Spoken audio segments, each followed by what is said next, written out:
Hi, this is Dr. Perry Carpenter. I'd like to thank you for taking the time to join me on this month's video. In this month's video, I want to do a couple things. Number one, I want to wish you a Happy New Year. This video is being recorded in mid-January 2016. So by the time it gets to you, we'll still all be at least in some portion of the New Year mood. So I just want to wish you best of success in all your goals and endeavors in 2016. And you know that if there's anything that I can do to help you out, just let me know and I'll do whatever I can to help you accomplish your goals and dreams. Second thing I want to do in today's video is I want to talk to you about a topic that's very near and dear to all of our hearts, and that has to do with ourselves, our health, injury, pain, and home therapy. It seems that everybody has some measures and techniques and procedures that they do on a personal basis in their home to help promote their health, help to alleviate pain, help to alleviate symptoms, and to keep themselves in a state of wellness. And I want to talk to you today about something that you're probably quite familiar with, and that has to do with the uses of heat compared to the uses of ice for the relief of minor pain, strains, injuries, muscle sorenesses, and overuse syndromes. Now, a lot of times patients come in to me and they say, Dr. Carpenter, when do I use heat and when do I use ice? And the follow-up answer to that question is, when in doubt, always go for ice. When in doubt, always go for ice. These are the number of uses for heat. These are the number of uses for ice. So when in doubt and in general, and almost 100% of the time, you can't go wrong by using ice.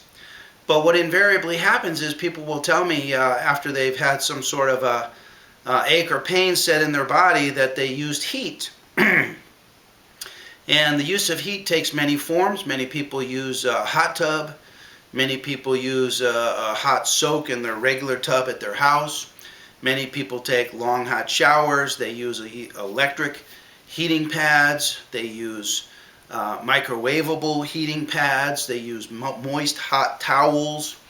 And there's many different ways to apply heat.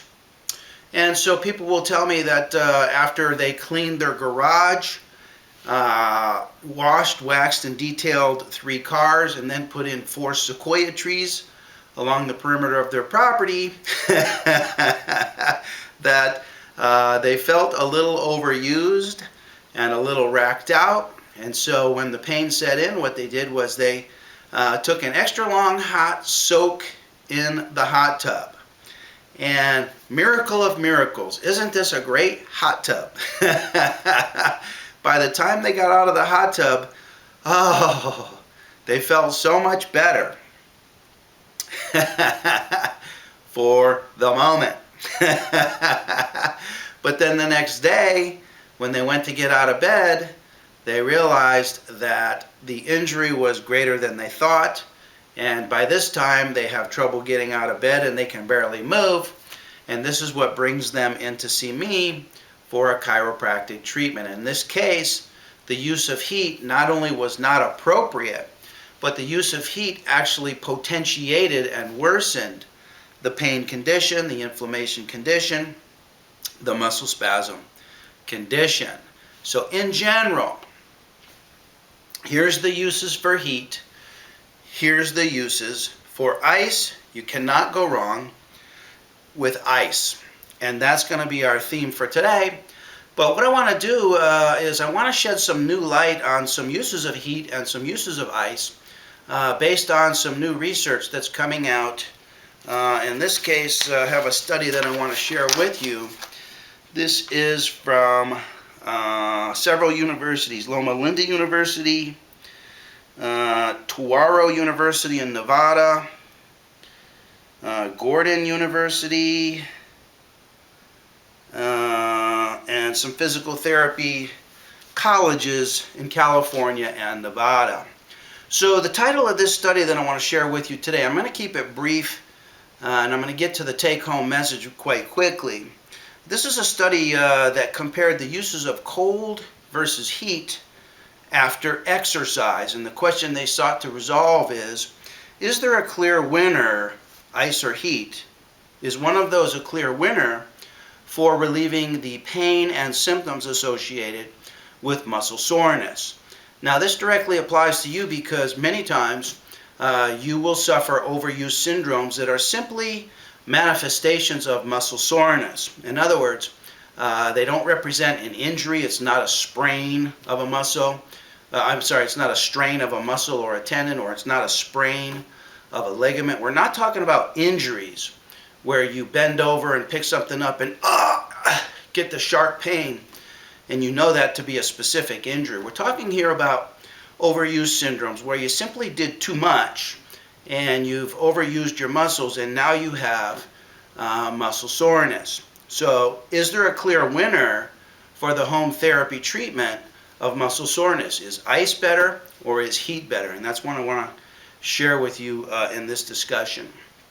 So here's the basic outline of the study. What they did is they took 100 people and they divided them into 5 groups. And I'll tell you the 5 groups in just a minute. Now, all 100 people they put through exhaustive exercise. What they did was they had them do sets of squats. And I believe in total they did like 300 sets of squats, 300 repetitions of squats. And these were people that were untrained in doing squats. So this large volume of squats, of course, gave them muscle damage and muscle soreness.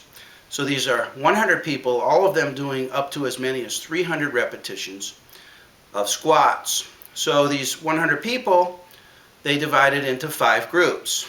One was a control group, which received no home therapy treatment. One was a group that received heat treatment immediately after the set of squats. One was a cold therapy treatment that received cold treatment immediately after the squats. Group number 4 was a group that received heat treatment, but not immediately after the squats, but 24 hours after the squats. And group number 5 was a group that received cold treatment, but not immediately after the squats. They received the treatment 24 hours after the squats. So we have 5 groups of people that represent 3 situations. This group got no treatment. We call that the control group. This group received either hot or cold immediately after the squats. This group received hot or cold 24 hours after the squats. So with this setup, we can compare the control group with these other groups that receive treatment and see if either hot or cold is better than doing nothing. We can see between these 2 groups, the groups that get hot and cold treatment, is it better to receive the hot or cold treatment immediately after the squats or immediately after you clean your garage? Or is it better to wait 24 hours after the incident, the exercise, the activity, whatever? And then finally we can compare the benefits of the hot compared to the cold, both immediately after the exercise and 24 hours after the exercise. So I want to keep this brief and get to the bottom line for you. What they did was, in each of these groups, they measured 4 different things. Number 1 was they measured pain, and pain is a subjective response. So they simply asked the people to mark on a line from 0 to 10 after the exercise, how much pain did they have? Okay. Second thing that they measured was they measured muscle strength. Now you can imagine in the days following cleaning your garage, washing and waxing 3 cars, and putting in 4 sequoia trees, you're going to feel sore and weak. And indeed, after these set of 300 repetitions of squats, the people were weak. So pain muscle strength. Number 3 was tissue resistance or tissue elasticity. And you know that after you clean the garage for the first time of the year, you're stiff. That's called tissue resistance. Tissue resistance. We call it stiffness. But they measured stiffness in each of these 5 groups to see if cold would reduce the muscle stiffness, if heat would reduce the muscle stiffness, or if leaving it alone and doing nothing was the best for the muscle stiffness. Pain, strength, muscle stiffness, and then they did a blood test to detect markers of muscle damage. In this case, they examined the concentration of myoglobin, which is a muscle protein. Damaged muscle cells release myoglobin into the blood. So they measured the myoglobin in the control group, in the 2 cold groups, and the 2 heat groups, and they compared all these measures amongst all the groups. So let's get to the results of the study. For pain, and what they did was they measured pain 24 hours after exercise, 48 hours after the exercise, and 72 hours after the exercise. So 1, 2, and 3 days. They asked these people, how much pain do you have in your legs on a scale of 0 meaning no pain to 10 meaning severe pain. For pain, they found that cold ice applied immediately seems to be best at reducing the pain, but heat reduces pain as well. Heat reduces pain as well. It doesn't reduce the pain as well as the cold does, but it does seem to reduce pain compared to the control group, which had no treatment at all. So they asked each of these groups, how much pain do you have, scale of 0 to 10? And on average, the cold group, the group that had ice applied immediately after the exercise, had the lowest combined total score on average. Heat applied immediately after the exercise then had the next lowest total average. And then heat and cold applied 24 hours seemed to be no better than the control group, which did nothing. So the take-home message is, apply heat or cold immediately following the activity to reduce pain in the subsequent 1, 2, and 3 days. So that's pain. Interesting, for strength measures, what they did was they had people then do some strength testing with resistance apparatus in the laboratory. And heat, in this case, heat applied immediately seemed best at preserving muscle strength. In other words, at 1, 2, and 3 days after this set of 300 repetitions of squats, the group that had the heat applied immediately after the exercise was the strongest in the next 1, 2, and 3 days. Next, of course, was the cold group that had the ice treatment applied to their thighs, their quadricep muscles, immediately after the exercise. And then the hot or cold applied 24 hours after the exercise seemed to be only slightly, but perhaps not even statistically better than the control group, which did nothing at all. So the conclusion is that the heat seems to minimize the amount of muscle damage, thereby preserving strength in the 1, 2, and 3 days following the strenuous activity.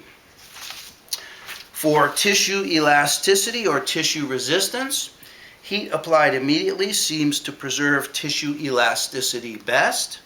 Another thumbs up for the application of heat. Next best was ice applied immediately after the exercise, with the heat and ice group at 24 hours seeming to do only slightly, but perhaps not statistically significantly better than the control group that did nothing at all. So we're seeing a trend here that you need to apply the heat or the ice immediately after the activity in order to obtain any benefit from the home therapy. And then finally, with regards to the blood testing, the assessment of myoglobin, muscle protein in the blood, heat immediately applied seems to result in the lowest levels of muscle damage, with cold running a close second. So quite interesting. Of the four measurements, pain, strength, tissue elasticity, and muscle protein in the blood, of those four measures, heat scored first place in 3 of those. Pain seemed to be the best, cold seemed to be the best at reducing pain, but for strength, tissue elasticity, and muscle protein found in the blood, heat seemed to be the best, meaning that heat applied immediately after strenuous exercise seems to minimize the amount of muscle damage in the 1, 2, and 3 days following the strenuous activity. But here comes the punchline. And I saved this for the very end of the discussion. The punchline is that the hot and cold therapies were applied the same way. They were both applied using what are called thermacare wraps, and you can get those in any online vendor. They're available at Amazon.com and any online vendor. Thermacare wraps. They have cold wraps and they have hot wraps. Well, both wraps were applied to the quadricep muscles right above the knee, and that's where they applied the therapy. The cold wraps, however, were applied for a period of time of 20 minutes, and that constituted the entire treatment, 20 minutes. So after the strenuous exercise, the set of 300 squats, they had these people sit with the cold wraps on their thighs for 20 minutes. On the other hand, the heat, the heat was applied for 8 hours. For 8 hours. And the take-home message is that external applications of heat, such as hot pads, hot soaks, hot tubs, it takes time for that heat to penetrate beyond the superficial structures of the body, meaning the skin, the subcutaneous fat, and then to penetrate into the muscle. Takes time. Takes up to 8 hours in this study. So while heat seems to be superior for reducing muscle damage, cold is superior for reducing pain, and cold runs a close second to heat in reducing all markers of muscle damage, such as muscle protein found in the blood, strength as tested in the lab, and then tissue elasticity. Cold runs a close second to heat in those 3 measures, but cold is infinitely more practical because the duration of application is only 20 minutes compared to 8 hours. Who's got 8 hours to lay around with a hot pack on their sore and achy muscles? So our original premise remains unchanged. While there are some uses for heat, the uses of heat are very limited and they're largely impractical. So when in doubt, always, always, always, did I say always? Always opt for cold versus heat, and especially if you have what you would consider to be an injury versus just muscle soreness. If you have an actual injury such as a sprain, of your ankle or a strain of a muscle or a tendon, and not just simply overuse soreness. Always, always, always go for the application of ice versus heat, and you can never go wrong. So if your mother always told you to use ice instead of heat, you can rest assured that the science, the latest science, proves your mom and your grandma correct. So even though you always knew it, we now have the science to back grandma up. So I hope that helps you in your home therapy decisions for you and your family in the coming year. And I want you to know that I'm going to be bringing you interesting and relevant topics throughout the year that you can put to immediate use to help improve your health in this year, which is 2016. So this is Dr. Perry Carpenter. I want to thank you for joining me on today's video, and looking forward to being with you in future videos as well. And for now, I'm wishing you best of health and success in 2016.